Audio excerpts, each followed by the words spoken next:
Il corpo della donna riveste da sempre un ruolo centrale nelle arti figurative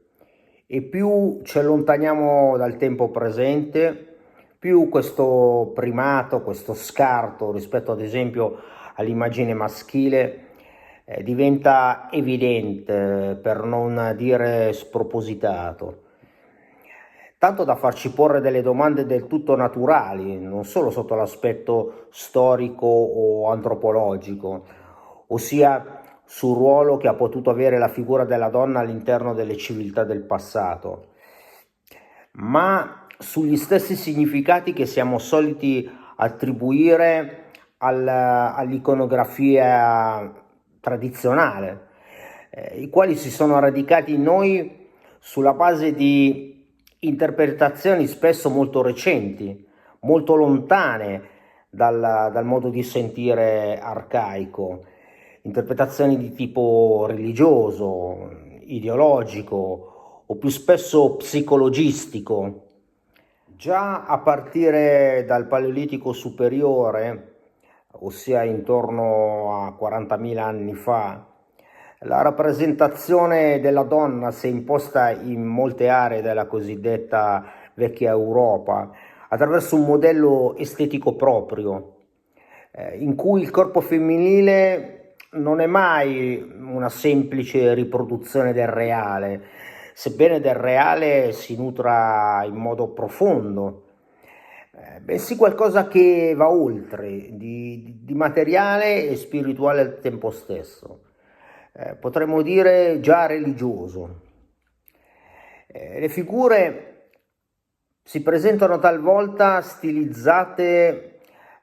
quasi all'estremo, al punto che l'immagine appare appena riconoscibile e il manufatto rimanda di primo acchito a un utensile ordinario, un raschiatoio, una lama, un attrezzo di lavoro, che a una scultura o a un oggetto sacro.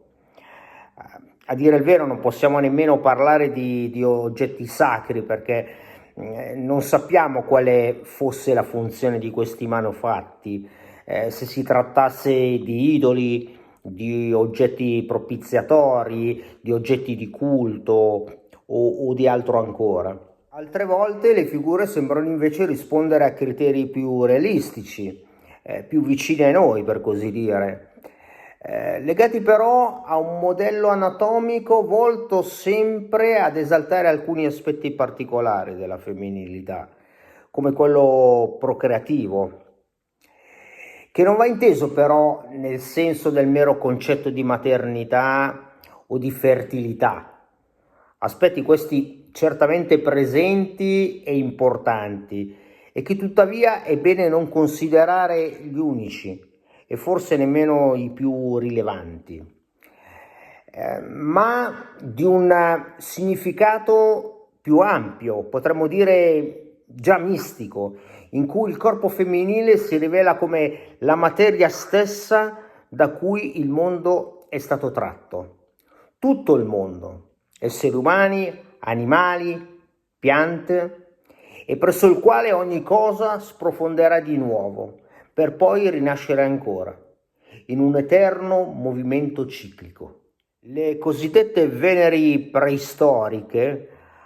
appaiono sovrabbondanti, magmatiche, sembrano quasi sottolineare le infinite possibilità che possono scaturire dai loro ventri, glutei, mammelle traboccanti. Spesso stentano i loro orifizi, non solo gli organi sessuali, ben inteso, ma anche le bocche, gli occhi, i seni, tutto ciò che ispira umidità, perché l'acqua è la base della vita e la donna ne è ricolma, è corpo trasudante, al pari di una fonte inesauribile e primordiale. Non a caso è proprio dal motivo dell'acqua che la grande dea stabilisce il suo primo linguaggio grafico, i cui segni sono giunti fino a noi nelle opere moderne, anche contemporanee, rinnovati, corretti, spesso equivocati nel loro significato, resi semplici apparati decorativi o addirittura diventati incomprensibili, mantenendo tuttavia la medesima potenza evocativa. Ho deciso di preparare un ciclo di lezioni sull'evoluzione della rappresentazione femminile dal Paleolitico superiore al primo Rinascimento, proprio per raccontare l'affascinante trasformazione di questo linguaggio visivo. Da fantasiosa e ingenua stilizzazione della realtà, intesa nella sua intrinseca dinamicità, vitalità, trasformazione, a simbolo, e da simbolo a decorazione. Un linguaggio che si nutre principalmente di corporeità, di analogie formali, di potenziamenti con elementi iconografici apparentemente di significato opposto, di sovrapposizioni, in cui la donna, anche in quelle culture in cui appare maggiormente vessata e sottomessa, rivendica prepotentemente il suo ruolo di sacra origine di ogni cosa, anche del maschio. Se ne avrete voglia, potremo percorrere questo cammino insieme, contemplando la bellezza nelle sue molteplici trasformazioni nel corso dei millenni. La bellezza femminile, naturalmente. A presto.